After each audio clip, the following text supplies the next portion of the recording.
여러분 안녕하세요. 찾아가는 새벽기도 시카고 예수사랑교회 조선영 목사입니다. 오늘도 어김없이 찾아오시는 주님의 은혜와 평강이 저와 여러분의 삶에 종일 풍성하기를 기도합니다. 찾아가는 새벽기도는 기쁨의 언덕으로 라는 연합감리교회 말씀 묵상집을 본문으로 사용하고 있습니다. 오늘 말씀은 구약성경 요엘 2장 12절부터 14절까지 말씀입니다. 제가 읽어드리지요. 여호와의 말씀에 너희는 이제라도 금식하고 울며 애통하고 마음을 다하여 내게로 돌아오라 하셨나니 너희는 옷을 찢지 말고 마음을 찢고 너희 하나님 여호와께로 돌아올지어다. 그는 은혜로우시며 자비로우시며 노하기를 더디하시며 인애가 크시사 뜻을 돌이켜 재앙을 내리지 아니하시나니 주께서 혹시 마음과 뜻을 돌이키시고 그 뒤에 복을 내리사 너희 하나님 여호와께 소제와 전제를 드리게 하지 아니하실는지 누가 알겠느냐. 아멘. 요엘서 2장은 하나님의 전쟁 선포로부터 시작됩니다. 유다와 이스라엘 백성의 죄악으로 인해 하나님은 이방 나라의 군대를 통해 전쟁이 일어날 것임을 경고하시죠. 이 전쟁의 날을 표현하면서 여호와의 날, 곧 그의 심판의 날이며 어둡고 캄캄한 날이라고 묘사했습니다. 이 군대는 막강하고 그 누구도 저항할 수 없으며 어떤 방법을 써도 당해낼 수 없는 군대라고 했지요.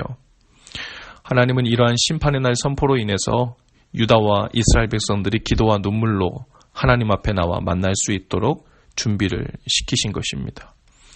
그래서 오늘 읽은 12절부터는 유다와 이스라엘 백성들을 향한 회개의 촉구가 이루어집니다. 먼저 개인적인 회개의 촉구가 이루어지죠. 이 회개는 영적인 회개를 말합니다. 여기서 회개란 우선 자기의 악행을 고치고 그 죄를 슬퍼하는 일입니다. 지은 죄에 대하여 진실이 겸손해야 하죠. 우리는 죄로 말미암아 하나님을 욕되게 한 것에 대하여 사죄하고 또 그 죄로 인해서 우리 자신을 해친 것에 대해서 또한 부끄러워합니다.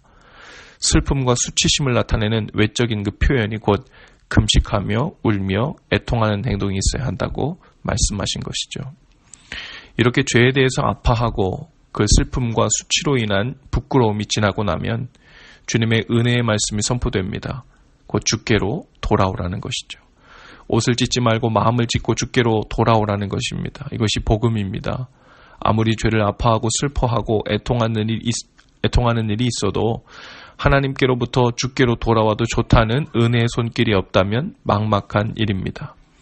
입술만의 회개가 아닌 진실한 마음으로 회개하고 주님께로 돌이킬 때 자비가 크신 하나님이 그 뜻을 돌이켜 재앙을 내리지 아니하시고 혹시 마음과 뜻을 돌이켜 복을 내리사 다시 하나님께 소제와 번제를 드리며 예배할 수 있게 하실지도 모른다는 소망의 메시지가 선포되는 거죠. 신앙생활을 하면서 우리 믿는 자들 사이에 가장 크게 오해하는 부분이 있는데요. 바로 회개와 죄 용서함의 부분입니다. 우리가 회개하고 주님을 찾으면 주님이 값없이 용서해 주신다는 것은 하나님의 분명한 약속이고 사실이죠. 하지만 이 회개라는 말이 간단한 입술의 자백 정도나 후회 정도의 의미로 오해되는 일이 많습니다.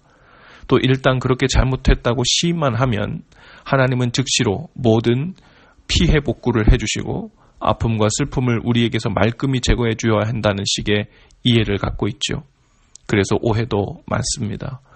마치 회개한 이후로 죄로 인한 슬픔과 아픔 그리고 그 어떤 영향력도 우리 삶 가운데 남아있어서는 안 된다는 기대를 갖는 것입니다.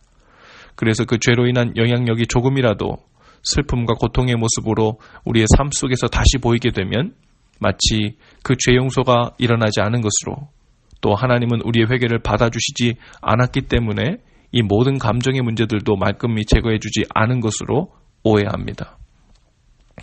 일단 죄가 우리 가운데 들어오면 하나님께서 우리를 심판하시기도 전에 이미 자동적으로 그 죄로 인한 아픔과 슬픔이 여러 모양으로 우리 감정과 생각과 관계와 삶 속에 영향을 미치면서 상처를 주죠.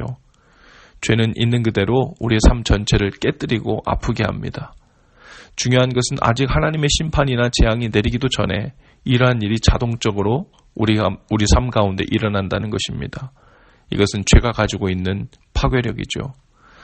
또한 진실한 회개는 한순간 입술의 고백이나 자백으로 이루어지는 것이 아니라 오늘 주신 말씀처럼 죄로부터 돌이켜 주님께로 방향 전환을 하는 일로 증명이 됩니다. 그래서 하나님 앞에서의 회개란 입술의 죄 고백으로부터 시작하지만 그 삶 속에 주님께로 실제로 돌이켜 죄를 멀리하는 과정 전체가 회개에 포함됩니다. 그러니 만일 어떠한 죄를 짓고 회개를 한다는 것은 한순간에 일어나는 일이 아니라 삶 속에서 주님께로 돌이킨 삶의 과정이 뒤따라오는 거죠. 그래서 회개는 10분 만에 일어나는 것도 아니고 하루 만에 완성되는 것도 아닙니다. 주님께로 그 삶을 돌이키는 과정을 포함하기 때문입니다.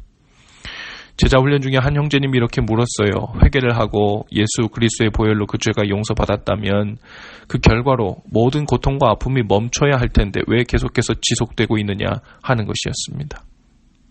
세상에서는 여전히 죽어가는 사람들이 존재하고 고통이 존재하고 그 죄의 영향력 가운데 여전히 살고 있는 것 같아 보이는 일들이 계속된다는 말씀이었죠. 우리는 죄로 인해 깨어진 세상에 살고 있습니다.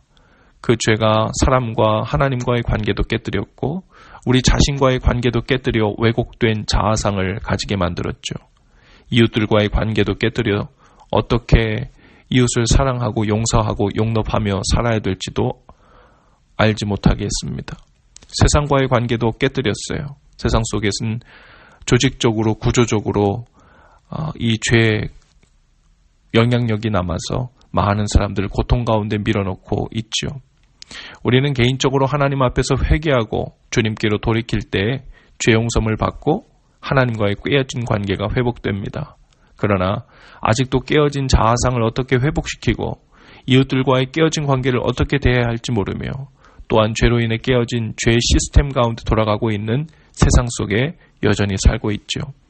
이 모든 영역도 온전히 회복되어 하나님께로 돌아와야 할 영역들입니다.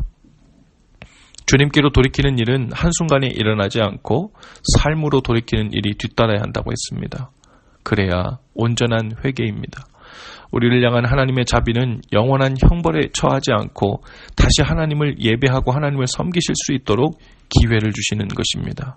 그러나 우리가 저지른 죄의 영향력은 우리의 삶에서 때로는 아픈 기억과 상처로 남아 있습니다. 그것들이 주님 안에서 서서히 작아지고 사라져가고 온전히 치유되고 자유케 되는 데에는 시간이 걸리죠. 말 그대로 주님이 회개한 모든 사람들의 생각과 기억력을 죄짓기 이전의 상태로 리셋을 하는 일이 있지 않고서는 감당해야 할 일이지요. 하지만 그 과정을 감당할 힘을 주시는 분이 주님이시고 낙심될 때마다 위로하시고 일으켜주시고 동행해주시는 분이 바로 주님이십니다. 하나님의 심판이 선포되지만 결국 하나님은 그 죄 가운데에서 주님께로 돌아오라는 초청을 하고 계십니다. 오늘 우리의 삶 어느 어두운 죄의 영역에서 돌이켜 돌아오라는 주님의 손짓이 있는지 우리 모두 발견하고 주님께로 온전히 돌이키고 돌아가는 은혜가 있기를 주님의 이름으로 축복합니다. 기도합시다. 주님께로 돌아가기를 원합니다. 입술의 고백만이 아니라 마음을 찢어 진실함으로 주님께로 돌이키기를 원합니다. 삶으로 주님께 돌이킨 증거가 날마다 나타나기를 원합니다. 연약한 우리의 몸과 마음을 붙들어 주시고 온전히 주님을 향해서만 살 수 있도록 붙들어 주옵소서. 죄의 영향력과